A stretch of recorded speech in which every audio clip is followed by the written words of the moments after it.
I'm outraged at the threat to prescribe Palestine Action as a terrorist organisation, to lump them in with Al-Qaeda and ISIS. Disgraceful. It's disgusting. This is an insult to the victims of terrorism. And it's also, corrodes our democracy, that's what the Israel lobby and support for Israel does. It eats away at our freedoms, And this pack of cowards in the Labour government, all bought and paid for shills for the arms industry and for the Israel lobby. I don't know whether they're cowards or whether they're corrupt or both. In 2003, Keir Starmer supported activists who had broken into RAF Fairford to destroy planes that were involved in the war in Iraq. Since then, he's done everything that the establishment has told him to do. It's not just the British establishment, it's also the Israeli state. Israel has the right to defend herself. A siege is appropriate?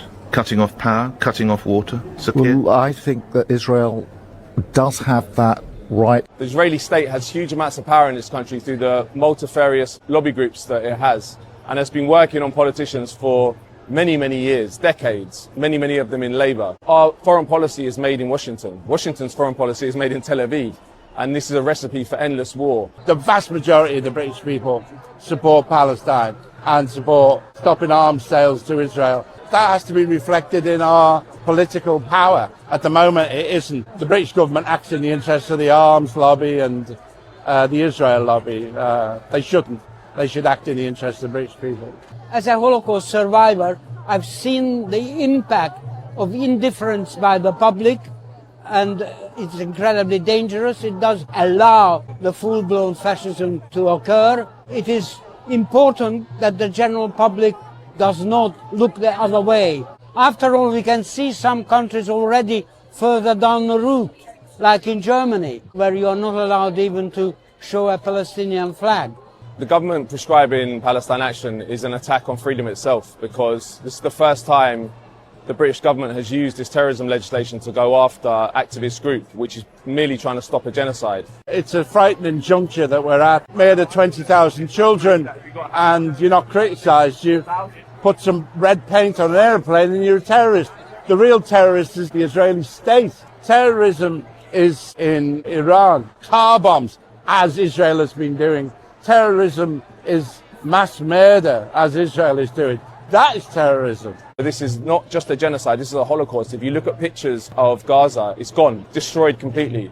They're killing over 100 people a day now, many of them starving, going to find aid, getting shot down. We've never seen this kind of barbarity, especially our government participating in it. And that's the important point. The people who are the terrorists are the people in number 10 Downing Street, because they're participants in this genocidal war that Israel's fought. They're the ones that should be on trial, they're the ones that should be at The Hague, and they're the ones that should be in prison. Everyone can see it.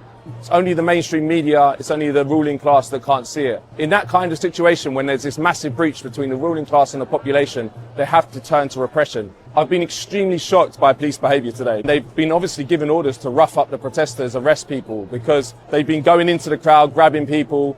There was one police officer who pushed an elderly Jewish man to the floor because he just wanted to leave to go to the toilet, and he was sprawled out on the floor. Disgusting behaviour. They only have repression left. They want to put a lid on the boiling pot, and the boiling pot is us. It's decent human beings in the UK, around the world, who do not want their government to participate in a genocide and will do what they can to stop it. I have to say, when history is written, these will be the people that will be venerated. One way of destroying dissident movements who are fighting for peace and justice is to legally prescribe them. The other way is to smear them in the media.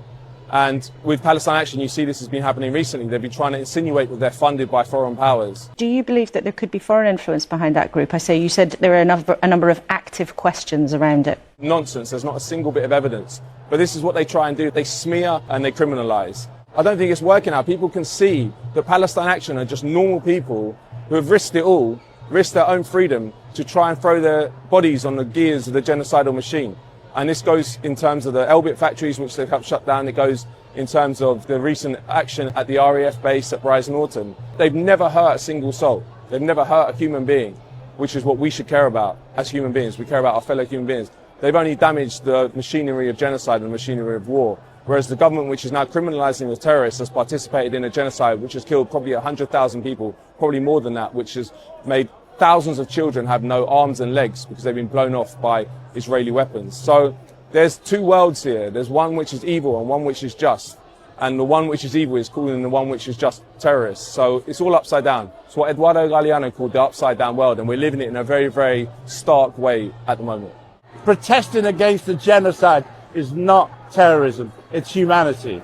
I consider the Palestine Action heroic people, and I think that's how they will go down in history, as appropriate resistors. One day history will look at Palestine Action in the same way as history now looks at the suffragettes or the freedom riders in the United States, against racial segregation, against apartheid there.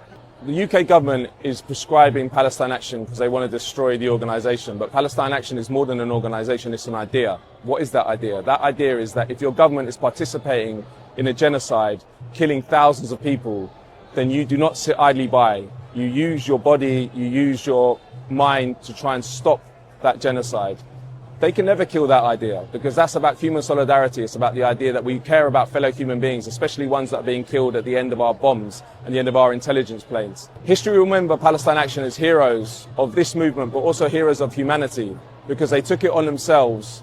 They sacrificed their freedom to try and stop the great epic crimes of their government. History will damn anyone who participated in that, anyone who supported it, and they will venerate and celebrate as heroes the people who sacrificed their freedom to stop it. The mainstream media doesn't tell the truth about UK and Israel and our government's role in the horrific genocide that's happening. But alternative media, some of it does. Double Down News is one of the most important alternative media institutions fighting back against Israeli lies and UK government lies. So if you can, please join Double Down News on Patreon.